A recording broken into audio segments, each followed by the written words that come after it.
Meus amigos, dá uma olhada só nesse vídeo que a gente vai mostrar agora. Você que acompanha a Jovem Pan pela rádio, eu vou descrever para vocês e vocês podem depois consultar no nosso YouTube esse vídeo. E aproveita já para seguir a gente lá. Você está acompanhando agora imagens de um porco sendo carregado em uma caçamba ali, uma carroceria de uma picape ali, de uma dessas picapes pequenas, né? E um animal parece que é maior que o carro e ele tá ali doido para sair, amarrado, sofrendo aparentemente, né? Sendo transportado de uma maneira totalmente inadequada. Tem até um outro animalzinho do lado dele ali, eu não sei se é um cachorro. Isso aconteceu aqui perto de São Paulo, em Cotia, e tem gerado muita repercussão, muitas críticas, inclusive. É uma cabra do lado do porco, um porco gigantesco na traseira de uma picape. Depois, para você que está na rádio, depois vai lá e dá uma olhada nesse vídeo nas nossas redes. A gente já chamou para conversar conosco aqui no Morning Show sobre esse assunto o deputado federal Bruno Ganem, que vai falar conosco exatamente sobre o tratamento dado ao animal, nesse caso que tem gerado tantas críticas. Deputado, bom dia e bem-vindo ao Morning Show.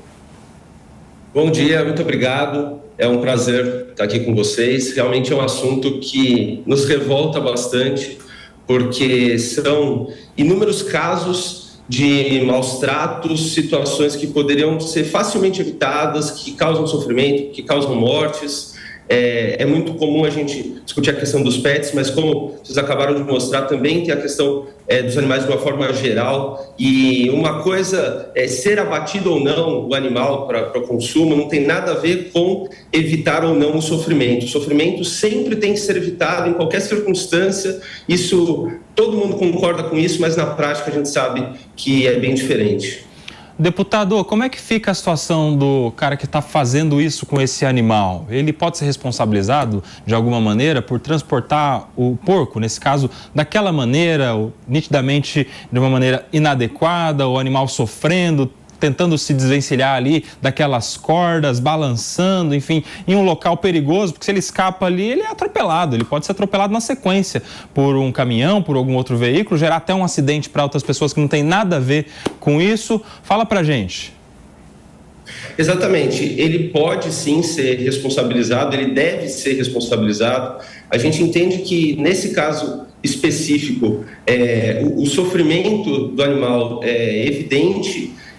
O risco, como vocês disseram, né, para os próprios veículos, para as pessoas que estão aí no entorno, né? A gente está falando do porco, mas também tem a questão da própria cabra, né, que vocês comentaram, que também está ali em algum grau de sofrimento, não tenha dúvida, poderia a qualquer momento, inclusive, ser esmagada, né, pelo porco. E a gente tem uma legislação hoje que diferencia o pet dos demais animais. Então, é mais difícil você prender em flagrante por maus tratos a animais que não são domésticos, né? Não são os pets, né? A lei sanção, ela é bastante dura. Eu não tenho dúvida que a prisão em flagrante seria mais do que natural num caso como esse, mas quando a gente fala de animais que não são os domésticos, a lei sanção acaba não cobrindo tanto, né?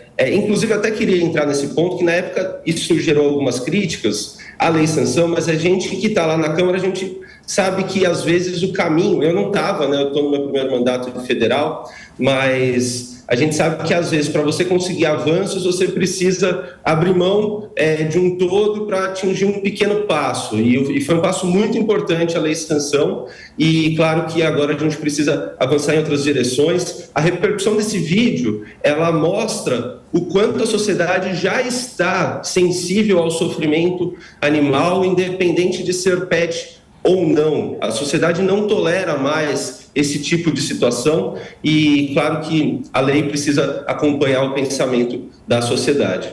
Uma perguntinha do Mano Ferreira. Bom dia, deputado.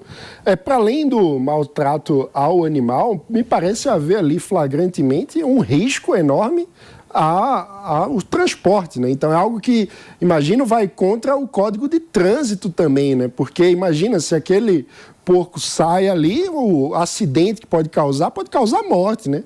O carro que vem depois poderia bater, né, se chocar com o porco, causando a morte do porco e dos passageiros, com um transtorno muito grande. Então, a minha pergunta é: como que é a regulamentação hoje do transporte adequado de animais como esse? Porque claramente não é adequado transportar o porco daquela forma, né?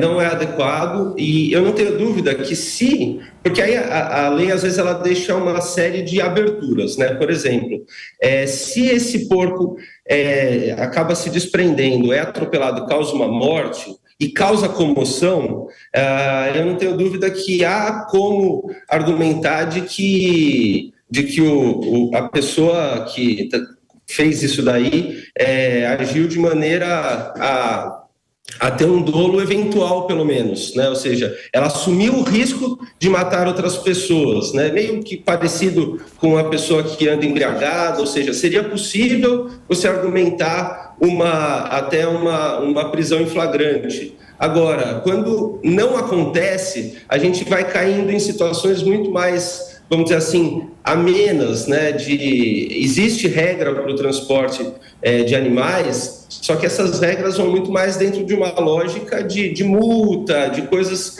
que são bem mais reduzidas, né? Então, no caso, por exemplo, dos pets, existe a obrigatoriedade, inclusive muita gente não sabe, até uma oportunidade para a gente orientar, porque muita gente, às vezes até sem maldade, transporta o pet dentro do carro, sem ter o devido cuidado, que seria ou a caixa de transporte, aliás, ou a caixa de transporte, ou aquela coleira que você prende no cinto, principalmente no caso dos animais de porte um pouco maior, e isso faz com que se evite acidentes, e no caso de um acidente, o animal ele não venha a morrer e até provocar a morte, né? Porque do mesmo jeito que uma pessoa sem cinto, ela se projeta contra os demais passageiros e muitas vezes causa morte, né? Principalmente no banco de trás, a mesma lógica cabe para os animais, principalmente aqueles de um porte maior. A lei que trataria nesse caso, ela iria um pouco em analogia nesse sentido. Agora, estamos falando de multa, né? Não acho que uma multa de trânsito para um caso tão grave como esse, vamos dizer assim, deixaria as pessoas, a gente, satisfeito. É algo muito, muito ameno perante a gravidade, perante, né, enfim, tudo que representa. Sim. Deputado, eu quero a sua opinião também sobre um outro caso que repercutiu essa semana, que foi do cão Joca, mas antes a gente vai falar sobre um outro assunto que tem chamado a atenção. Olha só, a Justiça de São Paulo concedeu uma liminar para uma estudante lá do estado de Goiás transportar no avião um animal de estimação, e no caso é um furão chamado Kira. E de acordo com a ANAC, que é a agência reguladora, né, do caso, para quem nos vê por imagem está vendo aí, essa estudante que viajou nessa semana, terça-feira, de Goiânia para São Paulo com o seu furão, a Kira, que é esse furão que está com ela dentro do avião. Segundo a ANAC, não é uma obrigação das empresas levar os animais dentro do voo, e que cada empresa, companhia aérea, que cria as próprias regras para esse tipo de transporte.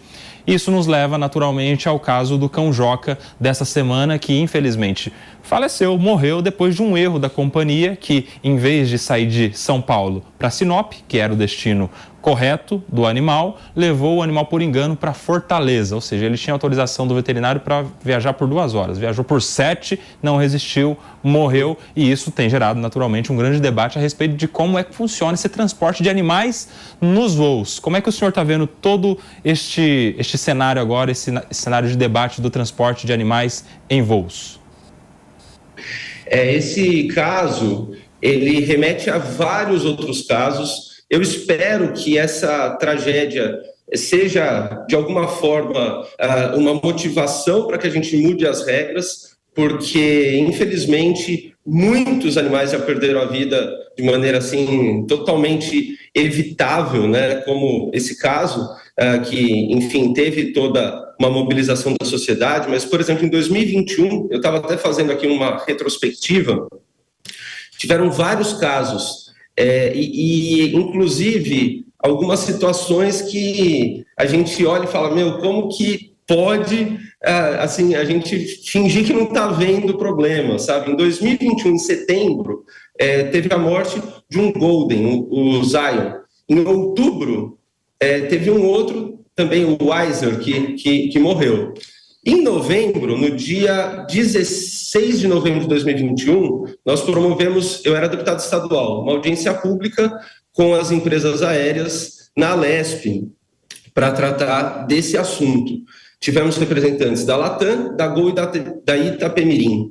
E, no fim das contas, a gente ouviu algumas frases, eu até peguei uma aqui que, enfim, cada um julga a frase como quer, mas o meu julgamento não dá para, vamos dizer assim, passar pano para uma frase dessa. Não há, abre aspas, não há nenhuma demonstração científica que comprove que o transporte na cabine é mais seguro do que no porão. Essa frase foi de um representante da Gol, né? E, assim, para mim é uma frase que demonstra uma vontade muito grande de não enfrentar o problema, né? Porque, no fim das contas, não há comprovação científica. Por quê? Porque não teve um estudo? Ok, mas existe comprovação científica de que é seguro? É tão evidente, qualquer pessoa com um pouco de bom senso consegue perceber que a questão, inclusive, não é nem ser no porão, a questão é ter ou não ter uma supervisão humana em tempo real. Você não vai colocar uma pessoa dentro do porão. Se você pudesse colocar, é óbvio que ninguém seria favorável, mas se tivesse alguém dentro do porão em tempo real cuidando do pet, muitas mortes seriam evitadas, mas é óbvio que a gente não concorda com isso. A gente precisa colocar o pet numa posição onde ele consiga ter a supervisão humana em todo o tempo, né? Na época, inclusive, a gente oficiou a ANAC sobre isso, né? Pedindo que tivesse tivesse uma regulamentação mais clara sobre o transporte aéreo de animais. E, no fim das contas, inclusive, eu apresentei um projeto de lei na Alesp. Hoje, a deputada Clarice Ganey e o deputado Ricardo França reapresentaram, inclusive, esse projeto de lei. Na Câmara Federal, eu tenho um projeto de lei que eu apresentei no ano passado, que basicamente exige que o animal seja transportado sempre sob a supervisão humana durante todo o trajeto. Isso evitaria, sem dúvida nenhuma, essa tragédia, porque em algum momento do trajeto, a gente não sabe qual, esse pet, né, o Joca, ele começou a ter um processo ali de